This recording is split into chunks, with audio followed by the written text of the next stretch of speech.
Hola descubridores, ¿dónde nos encontramos? En Migas y Riells. Aquí pueden ver la festa de Labra. Bajan del bosque un árbol a medio de la plaza, lo preparan, lo eligen, bueno, es un festival, que viene todo el pueblo y ahora nos tocará subirlo para colocarlo. Es el inicio de la fiesta de Navidad. Creemos, tampoco estamos seguros.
Les mans es quedaran així de serra.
Tienen la corda, estamos preparando aquí.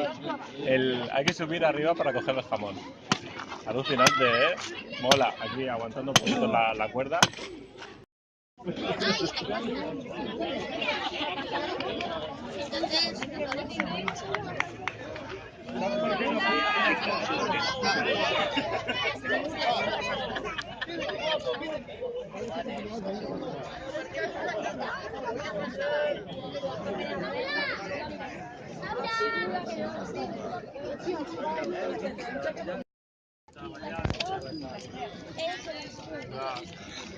No, del dia 30 de allò de la Carola no t'ha dit res més, eh? És que a mi no m'ha dit res més i no...